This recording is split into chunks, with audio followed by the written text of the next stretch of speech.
IPL మొదలైంది. Cricket అభిమానులకి పండగ వాతావరణం స్టార్ట్ అయింది. లాస్ట్ టైం ఒక సంఘటన జరిగింది. ఫైనల్లో ఒక టీం గెలిచిన తర్వాత అభిమానులు ఎక్కువ సంఖ్యలో రావడం వల్ల కేసులాట జరిగి 11 మంది చనిపోయారు. దానికి గాను ఆర్సీబీ ఒక నిర్ణయం తీసుకుంది. చనిపోయిన ఈ 11 మందికి జరిగే మ్యాచ్లో 11 సీట్లు రిజర్వ్ చేసి, ఆ కమిటీ మెంబర్స్ ఎవరైతే ఉన్నారో వాళ్ళతో మాట్లాడి 11 సీట్లు రిజర్వ్ చేసి తన అభిమానాన్ని చాటుకుంది.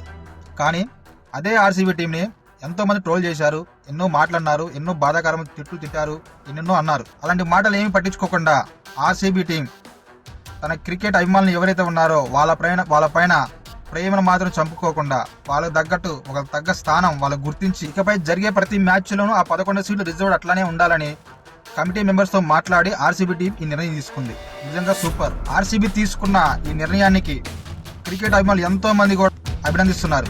గ్రేట్. ఏదైనా నిజమే మాట్లాడండి, నిజం మాత్రమే మాట్లాడండి, తెలుసుకోకుండా ఏది ట్రోల్ చేయకండి. ఆటలన్నాక తప్పులు జరుగుతుంది, దాన్ని వ్యక్తిగతంగా తీసుకొని ఎవరు మాట్లాడకండి. ఈసారి ఐపీఎల్ మామూలుగా ఉండదు, పర్ఫార్మెన్స్ బద్దలైపోతుంది.